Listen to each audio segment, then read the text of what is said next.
जितना हो पाएगा वहां तक हम करने का प्रयास करेंगे। तो मैंने पिछले लेक्चर में, और एक बात और, पिछला लेक्चर जरूर देखें। जब तक आपको आर्टिकल 14 नहीं समझ में आएगा, आर्टिकल 14 आपका क्लियर नहीं होगा, और आर्टिकल 14 का 15 और 16 से रिलेशन क्लियर नहीं होगा, तब तक आपको यह थ्योरी समझ में नहीं आएगी। एक पक्ष को लगेगा कि आर्टिकल 14 का उल्लंघन हो रहा है। क्यों? क्योंकि उसे आर्टिकल 14 पूरा मालूम नहीं। आर्टिकल 14 के दो क्लाज हैं, विधि के समक्ष समता और विधियों का समान संरक्षण, equality before law and equal protection of laws. तो इक्वलिटी बिफोर लॉ कहता है अमीर गरीब के बीच कोई भेदभाव नहीं होगा। आज तक जो शोषण हो रहा था वो शोषण अब नहीं होगा। लेकिन equality, equal protection of law कहता है कि आज तक शोषण होने के कारण जो समूह, समाज का जो वर्ग पीछे रह गया है, उसे समाज की मुख्य धारा में लाने के लिए, उसे सबके समान बनाने के लिए हम विशेष प्रावधान कर सकते हैं। और सुप्रीम कोर्ट ने भी स्वीकारा है कि ऐसी समान परिस्थिति वाले समूहों को मिलाकर वर्ग बनाया जा सकता है। अब फिर वर्ग कैसे बनेगा? तो इसके क्लाज दिए हैं 15 और 16 में। तो आर्टिकल 15 का क्लास 3 कहता है महिला और बच्चों के लिए अलग से प्रोटेक्शन किया जा सकता है, अलग से प्रावधान किए जा सकते हैं। अर्थात महिला का ग्रुप बनाया जा, वर्ग क्लास बनाया जा सकता है, बच्चों का क्लास बनाया जा सकता है। फिर पहले संविधान संशोधन द्वारा चंपकम दो राय राजन के मामले के बाद आर्टिकल 15(4) जोड़ा गया और उसमें लिखा गया सामाजिक और शैक्षिक रूप से पिछड़े वर्ग, social and educational backward class, या एससी और एसटी के लिए विशेष प्रावधान किए जा सकते हैं। तो अब यहां भी वर्ग बता दिया कौन होगा। वो वर्ग होगा जो सोशली बैकवर्ड है, वो या एजुकेशनली बैकवर्ड है, या एससी एसटी, उनके लिए भी विशेष प्रावधान किए जा सकते हैं।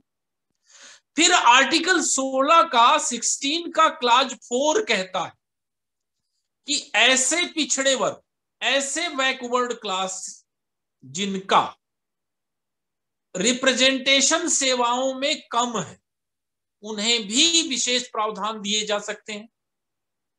दरअसल रिजर्वेशन की व्यवस्था इन्हीं क्लाज से निकली, और ये clause equal protection of laws का ही पार्ट है। तो जो ये व्यवस्था आई जब भारत स्वतंत्र हुआ था, उस दौरान एससी एसटी का जो रिजर्वेशन है वो ऑलरेडी पहले से ही चल रहा था। ओबीसी का रिजर्वेशन पहले से नहीं चल रहा था, और एससी एसटी का रिजर्वेशन शैक्षिक संस्थाओं में नहीं था। तो चंपकम दो राय राजन के मामले में सुप्रीम कोर्ट ने जो डिसीजन दिया था उसे पहले संविधान संशोधन से पलटकर 15(4) जोड़ दिया गया। इस तरह एससी एसटी को एजुकेशनल इंस्टीट्यूट में भी रिजर्वेशन मिलने लगा, और एससी एसटी को 15%, एससी को 15% और एसटी को 7.5% रिजर्वेशन मिलने लगा। रिजर्वेशन का मतलब है उनके लिए सीटें सुरक्षित कर दिया जाना। उन सीटों में अब वही होंगी, दूसरा नहीं होगा। जनरल का मतलब है वो सीट जो सबके लिए ओपन, जो मेरिट में आएगा उसी को दे दी जाएगी। अब ओबीसी के लिए कोई प्रावधान नहीं। तो ओबीसी को रिजर्वेशन और पिछड़ा वर्ग संविधान में लिखा भी था। तो प्रश्न ये उठा कि आखिर ये पिछड़ा वर्ग है कौन? तो पिछड़े वर्ग के लिए आज मैं कई आर्टिकल की चर्चा करूंगा, आप नाम लिखना चाहें तो लिख लें। 15(4), 15(5), 15(6), 16(4), 16(5), 16(6), फिर article 330, article 332, article 334, article 335, article 340, इतने आर्टिकल की चर्चा करूंगा, और 16 के जो अलग अलग क्लाज हैं उनकी भी चर्चा करूंगा। तो संविधान का एक आर्टिकल है, आर्टिकल 340 जो राष्ट्रपति को यह पावर देता है कि राष्ट्रपति यदि चाहे तो पिछड़ा कौन है उनकी जांच के लिए एक आयोग का गठन कर सकता है। पहली बार 1953 में राष्ट्रपति ने अपनी शक्तियों का उल्लेख किया जो आर्टिकल 340 में उसे मिली हुई थी, और फर्स्ट बैकवर्ड कमीशन, प्रथम पिछड़ा वर्ग आयोग गठित कर दिया। तो जो प्रथम पिछड़ा वर्ग आयोग गठित हुआ उसके अध्यक्ष थे काका कालेलकर, इसीलिए उस आयोग को कालेलकर आयोग के नाम से भी जाना जाता। अब यह आयोग गठित हुआ 1953 में और इसकी जो रिपोर्ट आई वो आई मार्च 1955 में।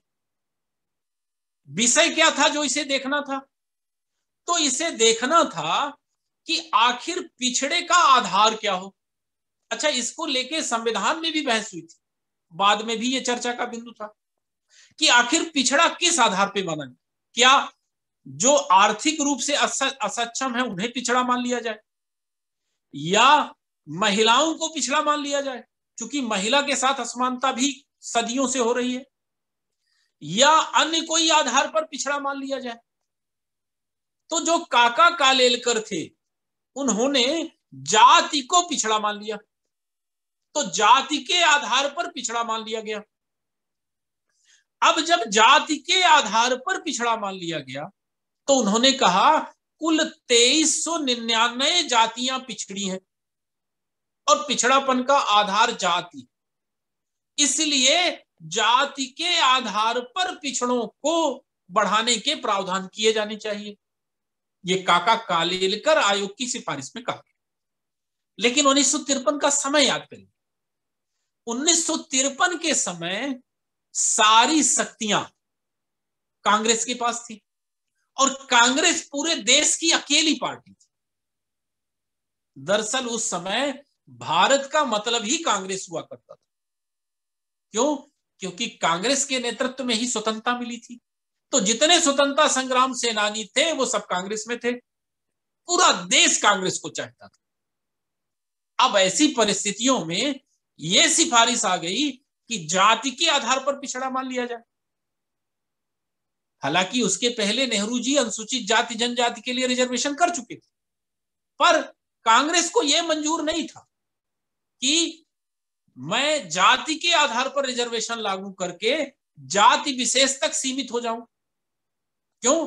क्योंकि उसे केवल ओबीसी का नहीं, पूरे भारत देश का हर जाति हर धर्म का वोट मिलता था। परिणाम यह हुआ कि 1953 में 55 में जो काका कालेलकर आयोग की रिपोर्ट आई उस रिपोर्ट पर कार्रवाई नहीं। अब उसके बाद कांग्रेस की सरकार आगे बढ़ती रही, बीच में अब ओबीसी के रिजर्वेशन को लेकर कोई ऐसा बड़ा कदम नहीं उठाया। अब कांग्रेस की सत्ता जो है वो लगभग आप ये मानिए कि 89 तक या कह लीजिए 77 तक एक समान चली। एक छत्र राज्य था पूरे देश में कांग्रेस का, हर जाति हर धर्म हर वर्ग का व्यक्ति उन्हें सपोर्ट कर रहा था। लेकिन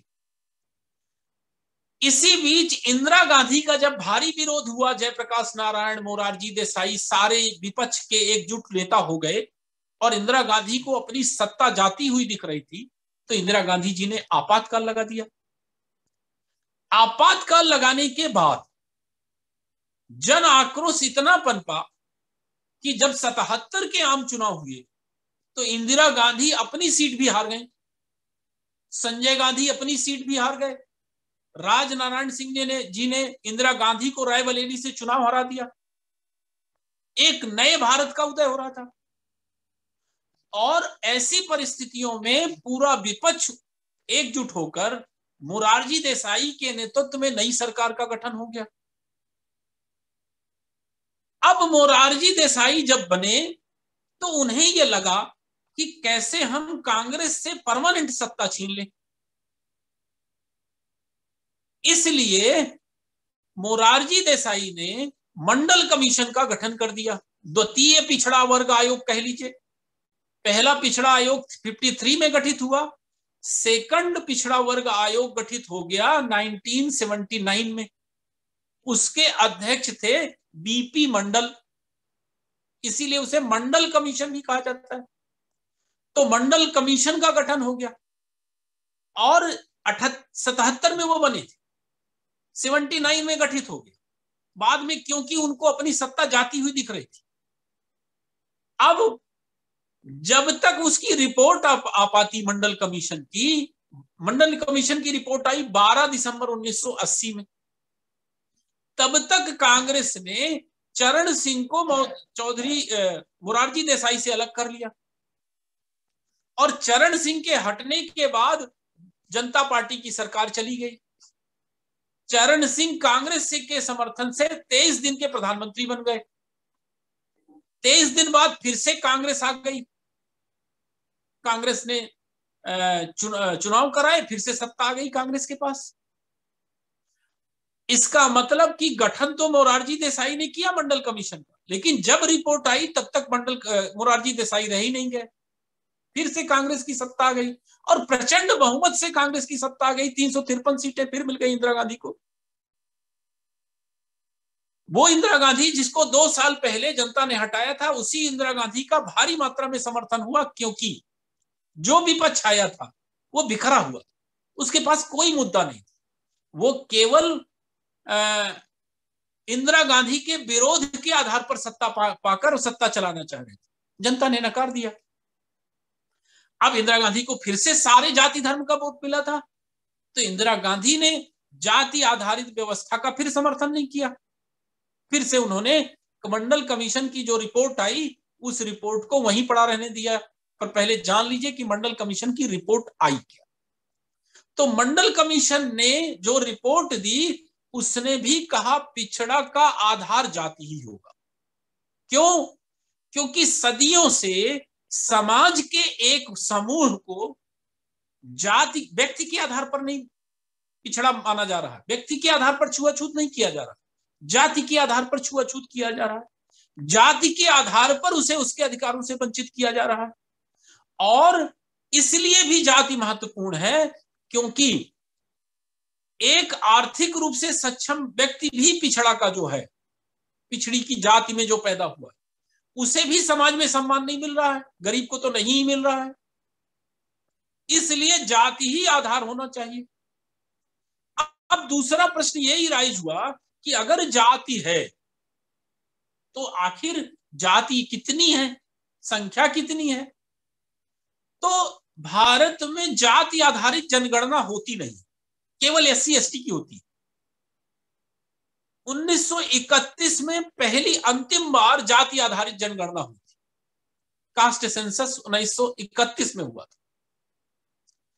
मंडल साहब ने 1931 की उस जनगणना का डाटा लिया और उसमें जनसंख्या वृद्धि का जो रेशियो था उसके आधार पर गणितीय फार्मूला तय किया और उसके आधार पर कैलकुलेट करके उन्होंने अपनी जनसंख्या, ओबीसी की जनसंख्या 52% गिनाई, जिसे आज की डेट में कहा जाता है कि ओबीसी 52% है।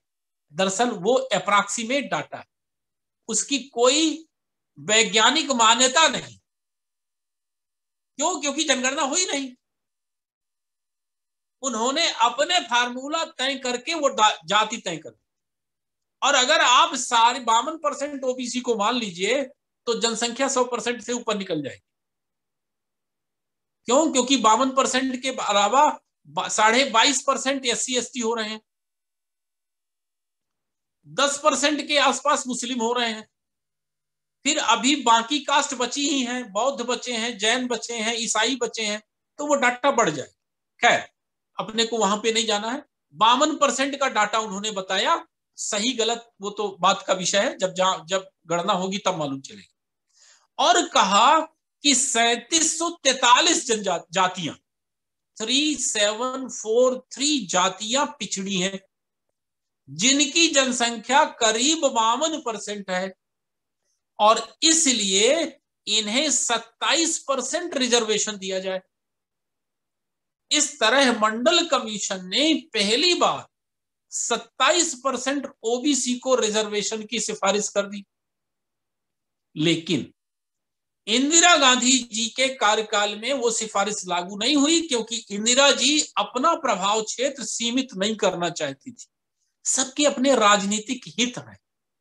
हम आप उस राजनीतिक हित में अगर फिट बैठ गए तो हमें लाभ मिलना है, और अगर हम उस राजनीतिक हित में फिट नहीं बैठ रहे तो कोई पार्टी हमारे बारे में सोचने वाली नहीं।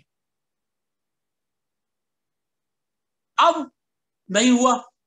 उसके बाद आप सबको पता है इंदिरा जी की हत्या हो गई। हत्या के बाद सहानुभूति लहर भारत में सबसे बड़ी लहर अगर कोई चलती है तो वो लहर सहानुभूति की लहर ही चलती। और जब सहानुभूति की लहर चली तो सारी पार्टियां उड़ गई और 425 सीट लेकर राजीव गांधी प्रधानमंत्री बने। अब 543 सीटों में जिसे 425 सीटें मिली हों, वो कहां जाति आधारित राजनीति में पढ़ने वाले थे। उन्होंने भी मंडल कमीशन को छुआ नहीं। 89 में जब उनके कार्यकाल का अंतिम समय आया, उस समय उन्हीं के प्रधानमंत्रित्व में एक व्यक्ति थे, मंत्री बीपी सिंह। बीपी सिंह ने बोफोर्स दलाली का, बोफोर्स भ्रष्टाचार का मामला उठाया और सीधे सीधे प्रधानमंत्री के ऊपर आरोप लगा दिया और स्वयं मंत्रिमंडल के मंत्री पद से इस्तीफा दे दिया। अब जब मंत्री पद से इस्तीफा दे दिया तो साहब, भारत, मैंने कहा ना कि भारत तो भावनाओं का देश, जो भावनाओं में ही जीता है और भावनाओं में मरता है। नारा चल गया, राजा नहीं फकीर है, देश की तकदीर। क्लीन इमेज बन गई उनकी। और बीपी सिंह के इस नारे ने असर दिखाया। अगली बार राजीव जी सत्ता से बाहर हो गए, कांग्रेस पार्टी सत्ता से बाहर हो गई और बीजेपी और अन्य घटक दलों ने मिलकर सरकार बनाई और उसके मुखिया बन गए बीपी सिंह। लेकिन बीपी सिंह को यह पता था कि मैं जोड़ तंगोड़ का पीएम हूं और मेरी स्थिति क्या है ये मुझे मालूम है। कांग्रेस से दुश्मनी ले ही चुके थे। अब उनके पास ये इशू था कि कैसे कांग्रेस से सत्ता छीना जाए। तो उन्हें मंडल कमीशन की रिपोर्ट दिख गई और मंडल कमीशन की जब रिपोर्ट दिख गई तो उन्हें लगा कि अगर मैं 52% जनसंख्या को खुश कर दूं तो मुझे कौन हराएगा। मेरी राजनीति तो हमेशा के लिए स्थायी हो जाएगी, मैं आजीवन प्रधानमंत्री बन जाऊंगा और इस देश का मुझसे बड़ा व्यक्तित्व तो कोई बचेगा ही नहीं। और उन्होंने मंडल कमीशन की वो सिफारिश लागू कर दी। 27% ओबीसी रिजर्वेशन हो गया। ध्यान करिएगा, 22.5% पहले से था, एससी का 15, एसटी का 7.5, अब ओबीसी का 27% रिजर्वेशन आ गया। दोनों मिलाकर 49.5% रिजर्वेशन हो गया। जैसे ही वो रिजर्वेशन लागू हुआ, भूचाल आ गया देश की राजनीति। सामान्य के लड़कों ने आत्मदाह करना शुरू कर दिया, भारी मात्रा में आंदोलन हुए, बसें जलाई गईं, कई दिनों तक ट्रेनें ठप रहीं, भारी मात्रा में बवाल है। लेकिन वो तो लागू हो चुका था, लागू हो गया। अब उसके लागू होने के बाद 27% ओबीसी रिजर्वेशन लागू होने के बाद, उसके बाद अब सारे राजनीतिक समीक्षकों की सोच ये थी कि अब तो जनता पार्टी ही जीतेगी और प्रधानमंत्री तो भविष्य में बीपी सिंह ही बनेंगे। लेकिन साहब, राजनीति बहुत खराब चीज। बीजेपी जो उसकी सहयोगी पार्टी थी, उसे लगा कि ये तो पांसा पलट जाएगा लगता है।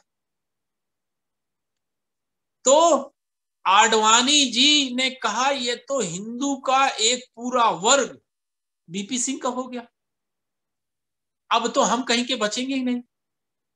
तो उन्होंने मंडल की राजनीति शुरू की बीपी सिंह ने, तो कमंडल की राजनीति शुरू कर दी बीजेपी ने। बीजेपी के माननीय आडवाणी जी ने रथ यात्रा शुरू कर दी आपको पता है हिंदू धर्म में धर्म संतों के लिए कमंडल शब्द का यूज होता है। तो रथ यात्रा शुरू कर दी। अब जो जाति में बटा हिंदू समाज था, जिसके वोट बैंक के आधार पर बीपी सिंह प्रधानमंत्री बनने का ख्वाब देख रहे थे, उसे बीजेपी ने आडवाणी जी के नेतृत्व में एक नई दिशा दे दी। राम मंदिर का मुद्दा चल गया, बाबरी मस्जिद का मुद्दा चल गया। अब वो जो जाति के आधार पर ओबीसी उधर जाने वाला था, वो बीजेपी की तरफ धर्म के आधार पर जाने लगा। इसीलिए कहा जाता है मंडल कमंडल की राजनीति, उधर जाने लगा। और इसी बीच में उधर जाने लगा, उधर चला ही जाता। चुनाव हो ही रहे थे कि उसी दौरान एक घटना घट गई और राजीव गांधी जी की 1991 में हत्या हो गई। सबको पता है आपको। और वो हत्या होना कि फिर से सहानुभूति लहर कांग्रेस के पक्ष में आ गई और कांग्रेस की सरकार फिर बन गई। सारे राजनीतिक समीक्षकों के अनुमान धरे के धरे रह गए। सबने सोचा था कि बीपी सिंह की सरकार बनेगी, बन गई कांग्रेस की, क्योंकि राजीव गांधी की हत्या। अब कांग्रेस ये जानती तो थी कि ये हम जो बन गए हैं ये सहानुभूति पे बन गए हैं, और कांग्रेस का जनमत अब घट चुका था। अब कांग्रेस को भी जाति आधारित राजनीति की जरूरत पड़ गई थी। तो जब नरसिंह राव जी प्रधानमंत्री बने तो नरसिंह राव जी ने दो बड़े कदम उठाए। एक बड़ा कदम यह उठाया, चूंकि भारी आक्रोश था जनरल वर्ग में रिजर्वेशन को लेकर, तो उन्होंने 10% रिजर्वेशन आर्थिक रूप से पिछड़ों को दे दिया। ईबीसी जिसको कहते हैं, इकोनॉमिक बैकवर्ड क्लास, आर्थिक रूप से पिछड़ों को 10% रिजर्वेशन दे दिया। यही आज की डेट में ईडब्ल्यूएस। तो ईडब्ल्यूएस जैसा रिजर्वेशन अगर किसी ने पहले दिया था तो वो नरसिंह राव जी 1991 के बाद। और दूसरा बड़ा कदम उठाया कि उन्होंने कहा कि हम पिछड़ों में जो अति पिछड़े, जिनकी आर्थिक स्थिति ज्यादा खराब है, जिनकी सामाजिक स्थिति जितना ज्यादा खराब है, जिनकी शैक्षिक स्थिति ज्यादा खराब है, उन्हें ज्यादा रिजर्वेशन देने का विचार करें। मतलब ओबीसी को 2 पार्ट में करने का विचार कर दिया, ताकि एक वर्ग ओबीसी का कांग्रेस से जुड़ जाए।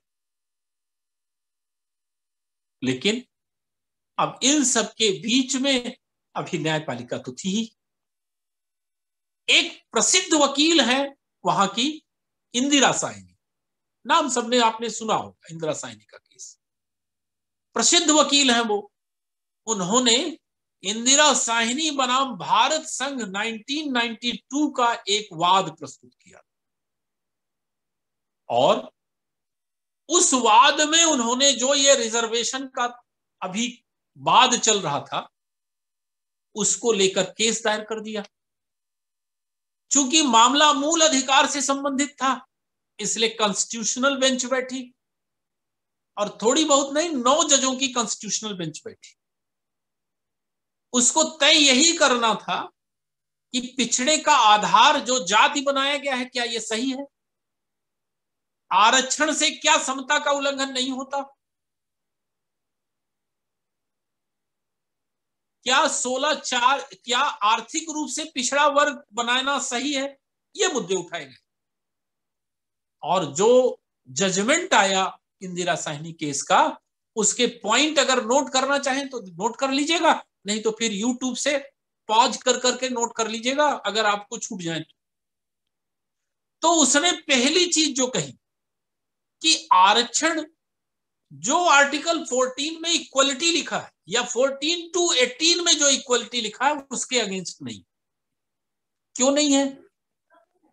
क्योंकि आर्टिकल 14 का जो सेकंड क्लॉज है, इक्वल प्रोटेक्शन ऑफ लॉज, उसके अंतर्गत ऐसा वर्ग जिसकी परिस्थितियां समान है, उनके लिए विशेष प्रावधान किए जा सकते हैं। इसलिए आरक्षण इक्वलिटी के अगेंस्ट नहीं है। और आप ध्यान करिए जब मैंने 14 पढ़ाया है तो बताया है कि वर्ग बनाए जा सकते हैं, ऐसा समूह जिसकी समस्याएं एक समान, उनका एक समूह बनाया जा सकता है, क्लासिफिकेशन किया जा सकता है। यहां इंदिरा साहनी केस में उसने स्वीकार कर लिया कि जाति के आधार पर वर्ग बनाना आर्टिकल 14 के अगेंस्ट नहीं है। तो जो वहां कहा है कि वर्ग बनाया जा सकता है, उसे न्यायालय ने यहां स्वीकार कर दिया कि वर्ग बनाया जा सकता है, और जाति के आधार पर वर्ग बनाना संविधान का उल्लंघन नहीं, 14 का उल्लंघन नहीं। लेकिन उसने कहा आर्थिक आधार पर वर्ग नहीं बना सकते, तो वो तो 10% वाला खत्म ही हो गया। और एक चीज और बड़ी चीज उसने कह दी, उसने कहा कि रिजर्वेशन की जो मैक्सिमम लिमिट है वो 50% से ज्यादा नहीं। तीसरी बड़ी चीज उसने कही, क्या कही, हाँ ये कहा है कि 50% से ज्यादा होगी, लेकिन तब जब एक्स्ट्रा ऑर्डिनरी कंडीशंस तय हो जाए, असाधारण स्थितियां आ जाए तो फिर हो सकता है। मतलब अभी एक्सटेंड करने के लिए भी एक क्लाज दिया है असाधारण स्थितियों में, लेकिन आपको साबित करना होगा कि असाधारण स्थितियां आ गई।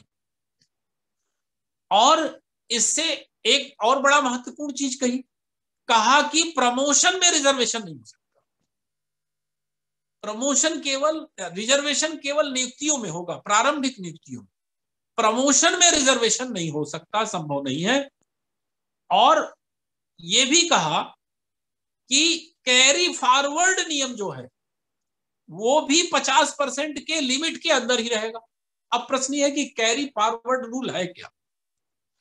तो कैरी फॉरवर्ड रूल कहता है, मान लीजिए कि SC ST का 2019 में विज्ञापन निकला, उस विज्ञापन में SC ST की 100 सीट निकली। 100 में SC ST के लिए उसमें जो योग्यता निर्धारित की गई थी, तो चूंकि इन वर्गों में शैक्षिक विषमता बहुत थी, बहुत कम पढ़े लिखे लोग थे, तो जो योग्यता निर्धारित की जाती थी उस योग्यता के आदमी ही नहीं मिल पाते थे। जैसे कॉलेज में भर्ती करना है तो PhD के आदमी ही नहीं मिल रहे, MSc करने वाले ही नहीं मिल रहे, तो वो सीटें वैकेंट रह जाती थी, उस साल नहीं भरी जाती थी।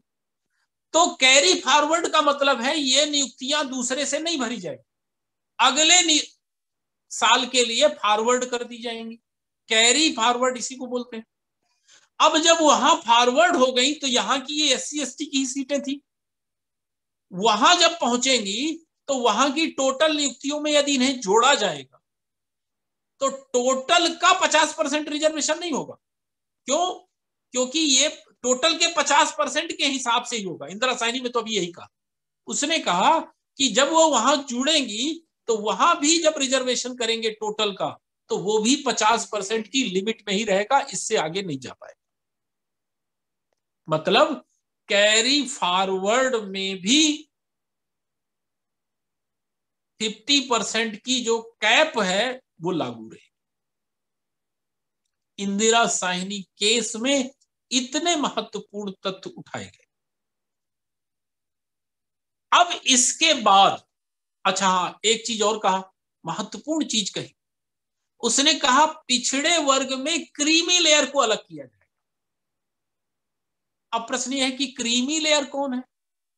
तो उसका कहना यह था कि पिछड़े वर्ग में जो लोग सामाजिक और शैक्षिक रूप से संपन्न है उन्हें क्रीमी लेयर की श्रेणी में माना जाए। अब क्रीमी लेयर कौन है ये जानने के लिए एक कमेटी 1990 गठित कर दी गई, रामनंदन समिति, जिसकी सिफारिश आई 1993 में, और उसने क्रीमी लेयर कौन हो इसका डाटा दे दिया। वर्तमान में पिछड़े वर्ग के वो लोग जिनकी इनकम सालाना 8 लाख से अधिक है उन्हें पिछड़ा वर्ग माना, उन्हें क्रीमी लेयर में माना जाएगा और उन्हें रिजर्वेशन का लाभ नहीं दिया जाएगा। एक बहुत महत्वपूर्ण चीज वो भी कही, और भी कही, पिछड़े वर्गों के कल्याण को ध्यान में रखते हुए सरकार को चाहिए कि वो एक परमानेंट बैकवर्ड कमीशन का गठन करे।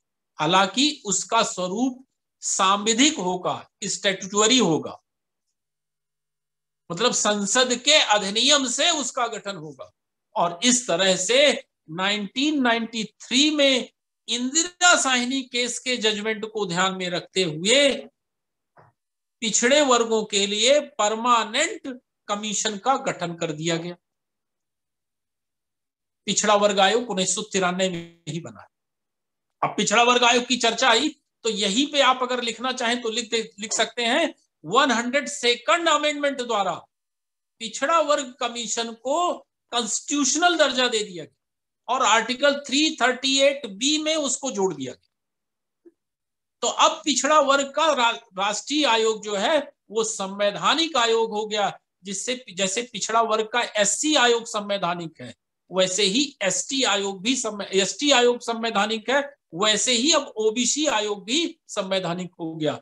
338 में SC कमीशन है, 338A में कैपिटल ए में, क्लास ए नहीं कैपिटल ए में ST कमीशन है और 338B में OBC कमीशन हो गया और ये जुड़ा 102nd अमेंडमेंट द्वारा 2018 में हुआ है, ध्यान रखिए। तो वो हो गया। अब यहां पर इसके बाद इंदिरा साहनी केस का निर्णय आ गया। अब सारी पार्टियां जाति आधारित राजनीति करना चाहती थी क्योंकि अब उनके पास सत्ता में आने का यही आधार बचा था। तो जब यही आधार बचा था तो अब इसके बाद संशोधन होने शुरू हुए। तो अब लिखिएगा 16 में, जो मैंने आपको बताया था कि मैं आपको जब आगे आऊंगा 16(4) तक मैंने पिछले आर्टिकल में बता दिया था। 16(4) कहता है कि पिछड़े नागरिकों के लिए जिनका प्रतिनिधित्व पर्याप्त नहीं है, रिप्रेजेंटेशन सर्विस में पर्याप्त नहीं है। रिप्रेजेंटेशन पर्याप्त का मतलब जान लीजिए, मान लीजिए कि 200 सीटें हैं टोटल, 200 में 15% SC का रिजर्वेशन, इसका मतलब कि उनका रिप्रेजेंटेशन 30 लोगों का होना चाहिए। और अगर वो नहीं है तो फिर उनके लिए स्पेशल प्रावधान किए जा सकते हैं। ये आर्टिकल 16(4) कहता है। अब आर्टिकल 16(4) में एक क्लास जोड़ा गया 16(4)A और ब्रैकेट में लिख दीजिएगा 77th अमेंडमेंट। तो 77वें संविधान संशोधन द्वारा, 77वां संविधान संशोधन हुआ कब? तो ये 77वां संविधान संशोधन हुआ 1995 में, 1995, और उसके जरिए प्रमोशन में रिजर्वेशन जिसे इंदिरा साहनी केस में मना किया गया था उसे लागू कर दिया गया, लेकिन प्रमोशन में रिजर्वेशन SC ST को दिया गया, OBC को नहीं दिया गया। अर्थात SC ST के लिए 77th अमेंडमेंट द्वारा प्रमोशन में भी रिजर्वेशन दे दिया गया। और इसी में 85 अमेंडमेंट किया गया 2001 में, 85 अमेंडमेंट। तो 85वां संशोधन 2001 में किया गया और 16(4)A में ही एक शब्द जोड़ दिया गया। उस शब्द का नाम है कॉन्सिक्वेंशियल सीनियरिटी, परिणामी ज्येष्ठता। अलग से कोई क्लाज नहीं जोड़ा गया। जो 16(4)A का क्लाज है जिसको 77th अमेंडमेंट से जोड़ा गया था, उसी में कहा गया कि प्रमोशन में रिजर्वेशन तो मिलेगा ही, कॉन्सिक्वेंशियल सीनियरिटी भी मिलेगी, परिणामी ज्येष्ठता भी मिलेगी। अब प्रश्न यह है कि परिणामी ज्येष्ठता क्या है, ये बहुत सारे लोगों को नहीं क्लियर। तो मैं विथ एग्जाम्पल इसको क्लियर कर रहा हूं। मान लीजिए कि जनरल का कोई व्यक्ति असिस्टेंट प्रोफेसर बना 2000 और SC का कोई व्यक्ति असिस्टेंट प्रोफेसर बना 2003 में। तो जब दोनों असिस्टेंट प्रोफेसर बने, एक 2000 में बन गया जनरल वाला, जनरल या OBC को भी नहीं मिल रहा, तो जनरल या OBC वाला जो 2000 में बन गया और जो 2003 में बन गया, उस 2000 और 2003 में सीनियर कौन कहला गया? जनरल वाला, क्योंकि वो पहले से आया है सर्विस में। अब चूंकि 77th अमेंडमेंट आर्टिकल 16(4)A के तहत एससी के व्यक्ति को प्रमोशन में रिजर्वेशन है, तो प्रमोशन में रिजर्वेशन होने के कारण उसका प्रमोशन पहले हो जाएगा। और समझ लीजिए कि वो 2009 में या 2010 में, 7 साल में चलिए मान लिया 2010 में वो एसोसिएट प्रोफेसर बन गया। अब जनरल वाला अभी असिस्टेंट प्रोफेसर ही है और वो एसोसिएट प्रोफेसर बन गया 2010 में। अब 2012 में जनरल या ओबीसी वाला एसोसिएट प्रोफेसर बन गया। तो अब वहां जब पहुंचेंगे तो पहले नियम यह था कि जो ज्वाइनिंग का सीनियर है वो अगर समान पद में रहेगा तो सीनियर वही रहाएगा। मतलब 2012 में जनरल ओबीसी का भले पहुंचा है एसोसिएट, लेकिन सीनियरिटी उसी के पास रहेगी क्योंकि उसकी ज्वाइनिंग पहले की थी। अब कॉन्सिक्वेंशियल सीनियरिटी का मतलब यह हो गया कि वहां जो पहले पहुंच गया है उसी को परमानेंट सीनियरिटी दी जाएगी। मतलब अब सीनियर कौन कहला गया? एससी का जो असिस्टेंट प्रोफेसर बना था 2010 में वही सीनियर हो गया और ये जूनियर हो गया। ये है कॉन्सिक्वेंशियल सीनियरिटी। ये प्रावधान, मतलब पहले क्या था, सीनियरिटी चेंज होती थी एक व्यक्ति से दूसरे व्यक्ति में। अब क्या है, उसे परमानेंट कर दिया, सीनियरिटी नहीं चेंज होगी, एक व्यक्ति के पास है उसी के पास रही आएगी। तो एससी चूंकि पहले प्रमोशन पाएगा इसलिए ज्वाइनिंग उसकी भले बात की है लेकिन फाइनल सीनियरिटी उसके पास पहुंच गई। अब इसमें समस्या कहां आती थी? जनरल ओबीसी ने इसका भारी विरोध किया। उनका कहना यह था कि उनका कहना यह था कि भाई जो हमारे अंडर में काम किया है वो हमारा अधिकारी बन जाता है। और एक प्रैक्टिकल इसमें प्रॉब्लम ये आती थी कि जो अधिकारी बन गया है वो पहले जब उसके अंडर में काम किया है तो काम वो उसके अंडर में सीखा है। अब वो नैतिक रूप से कभी इस स्थिति में पहुंच ही नहीं पाता था कि जिसके अंडर में पहले वो रहा हो उसको आदेश दे पाए, इसलिए प्रशासनिक समस्याएं आने लगी। इस कारण लोग फिर कोर्ट में गए। इसी बीच में 81th अमेंडमेंट हो गया, तो लिखे 81वां संशोधन आर्टिकल 16(4)B। अभी मैं 4A बता रहा था, तो 81वें संशोधन से 16(4)B जोड़ दिया गया। तो 16(4)B में प्रावधान कर दिया गया कि कैरी फॉरवर्ड होंगे जो पद, जो सीटें, उनमें 50% की लिमिट का बंधन नहीं रहेगा। इंदिरा साइनी ने क्या कहा था? कैरी फॉरवर्ड में भी 50% की लिमिट लागू रहेगी, उससे ज्यादा रिजर्वेशन आप नहीं दे पाओ। अब क्या कह दिया कि जो कैरी फॉरवर्ड होंगे उनमें 50% का कोई बंधन नहीं, वो 50% लागू ही रहेगी। नहीं, बंधन नहीं है, 50% की लिमिट क्रॉस कर सकता है। तो जो बैकलॉग की भर्तियां होती हैं वो इसी 81वें संविधान संशोधन आर्टिकल 16(4)B के तहत होती है, इसीलिए उसमें 50% की लिमिट नहीं देखी जाती। तो 50% की लिमिट क्रॉस हो गई, ये प्रावधान हो गया। अब इसी बीच में मैंने कहा कि प्रमोशन के कारण जनरल ओबीसी का व्यक्ति परेशान था कि जो जूनियर है वो हमसे सीनियर बन जा रहा है। तब एक व्यक्ति थे एम नागराज। वो एम नागराज सुप्रीम कोर्ट चले गए, 2006 का मामला है ये। तो एम नागराज सुप्रीम कोर्ट चले गए और सुप्रीम कोर्ट जाकर आर्टिकल 16(4)A को चैलेंज कर दिया उन्होंने। और जब 16(4)A को चैलेंज कर दिया तो वहां पे दोनों पक्षों की बहस हुई और बहस के बाद डिसीजन आया और जो डिसीजन आया एम नागराज केस में वो बड़ा महत्वपूर्ण है और वर्तमान में उसी एम नागराज केस की ही चर्चा हो रही है। अभी प्रमोशन का मुद्दा चल भी रहा है, बड़ा विवादित मुद्दा है इस समय का।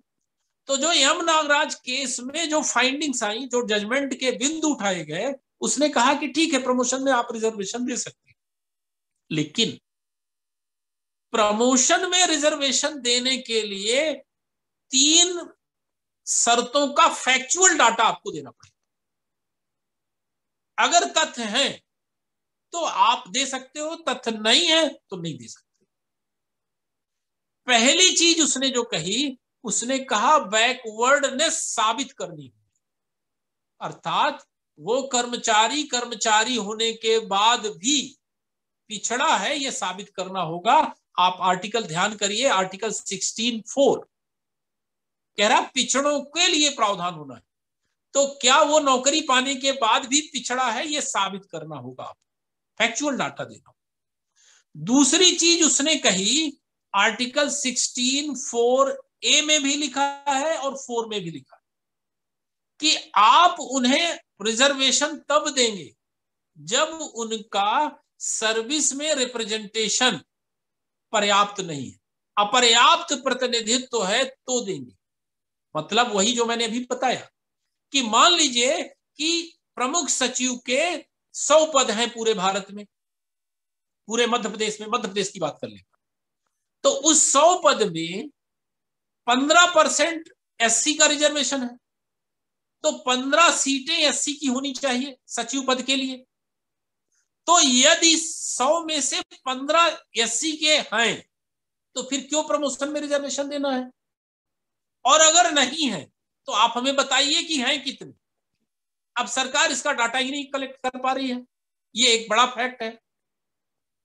तो वो उसने कहा कि आप दीजिए, लेकिन आप जिन आधारों पे दीजिए वो आपके ट्रांसपेरेंट होने चाहिए, उससे ये स्पष्ट होना चाहिए कि हाँ इन्हें जरूरत है प्रमोशन में रिजर्वेशन की, तो वो डाटा आप दीजिए। वो डाटा सरकार के पास है नहीं। और तीसरी चीज, संविधान का एक आर्टिकल है, आर्टिकल 335,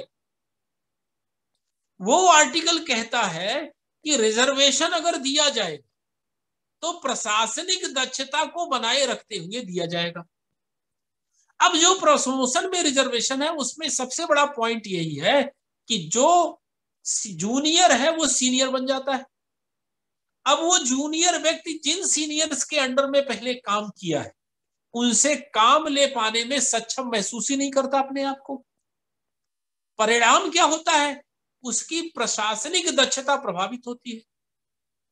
तो जब वो प्रशासनिक दक्षता प्रभावित होती है तो आर्टिकल 335 का वायलेशन होता है।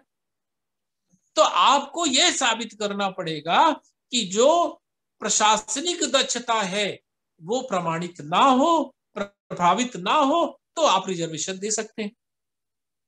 तो यम नागराज केस में ऐसा नहीं कहा कि आप ऐसा नहीं कर सकते, उसने कहा कि आप कर सकते हैं ऐसा, लेकिन उसके आधारों की पूर्ति आपको करनी। और चूंकि उन आधारों की पूर्ति नहीं की, इसलिए कई हाई कोर्टों ने प्रमोशन में रिजर्वेशन को खारिज कर दिया।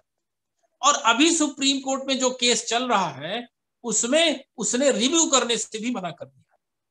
अब फिर इसके बाद एक केस और दायर हुआ जिसकी बड़ी चर्चा होती है इस समय, जरनैल सिंह का केस 2018 का। अब उसमें उसने नई चीज कही जनरल सिंह के केस में। उसने एक दो चीजें महत्वपूर्ण कही है उसमें एक चीज तो उसने कह दी कि जो नागराज केस में कहा गया है कि पिछड़ापन साबित करना होगा, वो नहीं करना। क्यों? क्योंकि पिछड़ा कौन है ये राष्ट्रपति तय करते हैं। राष्ट्रपति आर्टिकल 341 के तहत एससी कौन है और आर्टिकल 342 के तहत एसटी कौन है, ये राष्ट्रपति निर्धारित करते हैं। तो जो कि राष्ट्रपति ने तय कर दिया है और जो एससी और एसटी हैं वो पिछड़े हैं, ये मान लिया गया है, तो पिछड़ा नहीं साबित करना। तो एक शर्त से तो छूट दे दिया, लेकिन उसने कहा कि अगर एससी एसटी को प्रमोशन में रिजर्वेशन देना है तो क्रीमी लेयर को अलग करना। जैसे ओबीसी से क्रीमी लेयर अलग हो गया है, वो वर्ग जिसकी इनकम 8 लाख से ज्यादा है उसे रिजर्वेशन नहीं मिलेगा। वैसा ही SC ST में भी क्रीमी लेयर आपको लागू करना होगा। और अगर आप ऐसा करेंगे तो प्रमोशन में रिजर्वेशन वैध है, आप दे सकते हैं। अब इसी पे पेच फंसी हुई है, केस चल रहा है, क्या निर्णय आएगा वो तो समय के गर्भ में है। अब आप भी इंतजार करिए, मैं भी इंतजार करूं। अभी रिजर्वेशन का एक पार्ट हुआ है, अभी रिजर्वेशन में बहुत सारी बातें चर्चा करनी बाकी है, पर अब आज का समय समाप्त हो गया है। अगले लेक्चर में इसके आगे की मैं चर्चा करूंगा, क्या होना चाहिए और आरक्षण बनाम समता बनाम योग्यता में किसे महत्व देना चाहिए और कितनी मात्रा में किसे महत्व दें तो देश के लिए हितकर होगा, उसकी भी चर्चा करेंगे। प्लस आर्टिकल 330, 332, 334, 331, 333 और 15 के अभी कुछ क्लास बचे हैं, इसकी चर्चा अगले वाले पार्ट में होगी।